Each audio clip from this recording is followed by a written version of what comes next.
Алда әз Наурыз келе жатыр. Маңғыстауда амал мерекесі де ерекше аталып өтеді. Бұл енді бұрын тек батыс өңірлеріне ғана тән дәстүр болатын. Бала кезден амал деген екенін біз білген жоқпыз, шын айтса. Кең таралмаған тұғын. Қазір жылда 14 наурызда бүкіл қазақстандықтар көрісіп жатыр. Аталған мейрам бұл жаңарудың, табиғатпен бірге қайта түлеудің нышаны ғой бұл мереке. Осы күнмен бірге тұтас елімізде бүгін түбегейлі жаңғырғалы жатыр. Қай мемлекеттің жаңаруы ол ата заңынан, ол конституциясынан басталады. Осы шуақты мерекенің референдуммен қатар келуінде символдық мәні зор. Жаңа конституцияның қыр-сырын коалиция мүшелері бүгін кеңінен түсіндіріп кетті. Жаңа олар ата заңды жазуға атсалысқан азаматтар, солардың аузынан тікелей есту, мен ойлаймын, сол маңызды болады ғой деп. Дегенмен де бүгін мен бірнеше маңызды мәселелерге қысқаша ғана тоқтала өткім келеді. Бірінші кезекте бұл қысқа мерзімде жазылған конституция емес. Өздеріңіз білесіздер, Қасым-Жомарт Кемелұлы президенттікке кіріскен сәттен бастап елімізде ауқымды реформаларды жүргізуді бастады. Олар кезең-кезеңмен жүйелі түрде бүгінде іске асып келе жатыр. Билік тармақтары қайта жаңғырғанын айта кетуіміз керек. Баршаға тең мүмкіндік жасауға бүгінде берік негіз қаланып жатыр.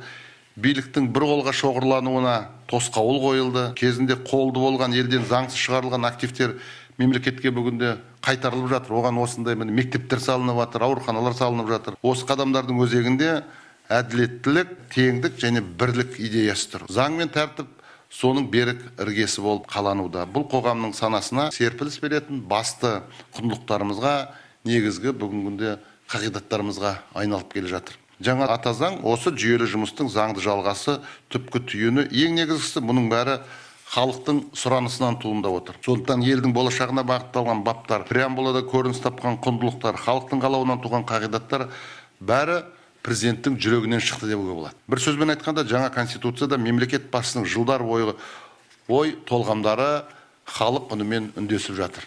Екінші мәселе, жаңа конституцияның мәні де, мазмұны да, философиясы да бүгінде өзгерді. Біз ресурсқа бай мемлекетпіз, соның арқасында елді көтеріп, экономикамызды нығайттық осы жылдары. Сондықтан жергілікті жастар қазірден бастап қамдана беру керек. Жаңа сөйлеген жастарымыз өте жақсы айтты. Прогрессивті тың салаларды игеруге бет тұрғаны жөн. Бірақ бір күні осы ресурстарымыздың бәрі байлық жердің астындағы сарқылады ғой. Сарқылмайтын, бітпейтін бірақ нәрсе бар. Ол интеллектуалдық ресурс. Қараңыздаршы, ешқандай қазба байлығы жоқ. Оңтүстік Корея бар, Жапония бар, Сингапур бар. Олардың бәрі өте қарыштап дамып кеткен. Біз қазір солардың технологиясына тәуелдіміз. Бұл елдер бар үшін себебі адами капиталды дамытуға салып келген. Біздің жаңа ата заңымыздың да философиясы осы: білім, ғылым, технология және инновация. Болашақта мемлекетімізді дамытатын бұл басымдықтар жаңа ата заңға енді. Өскелең ұрпақ осы жолды таңдайды.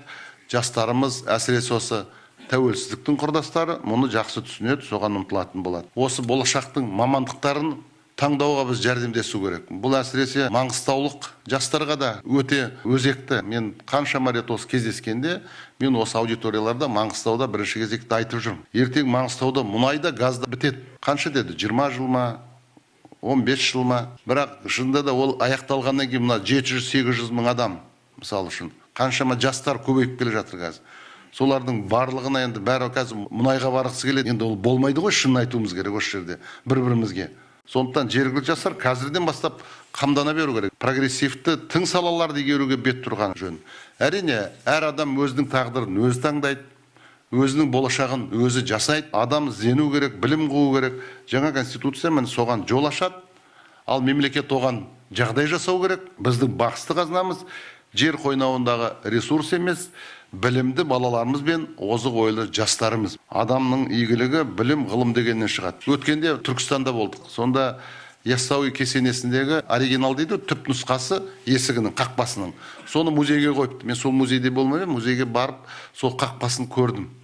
Сол қақпасының кесенесіндегі маңдайшасына былай деп жазып қойыпты: адам дүниеге келгеннен кейін білім алуға міндетті деген сөз бар екен. Ұлыларымыздың осы ұлағатты сөзі жаңа ата заңымызда да көрініс тапқаны өте орынды деп ойлаймын. Демек, жаңа конституция бабалар өсиетімен астасып жатқанын мен айта кеткім келеді. Үшінші мәселе, еліміздегі ең бүгінгідегі өзекті негізгі мәселе мемлекеттігімізді, тәуелсіздігімізді нығайту. Ал ол үшін ең әуелі бірлік пен ішкі тұрақтылық керек. Біз талқылап отырған ата заңның да түпкі мақсат осы: мемлекеттігімізді нығайту, тәуелсіздігімізді тұғырлы ету. Конституцияның преамбуласынан бастап әр бабы, әр тармағы осыны көздейді.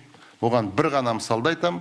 Қазіргі қолданыстағы ата заңымызда байырғы қазақ жерінде мемлекеттігімізді құра отырып деп басталады.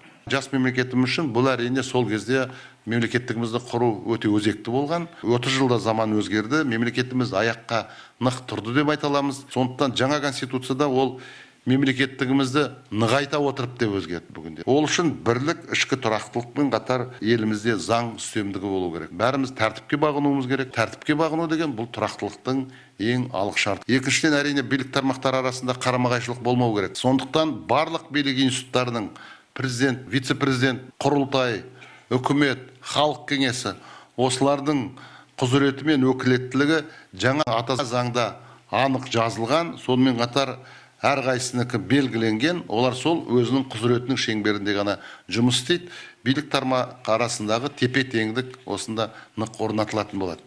Ал президенттік басқару формасы ол қалады. Ол мемлекеттік аппараттың үздіксіз, үйлесімді, жүйелі жұмыс істеуін қамтамасыз етеді.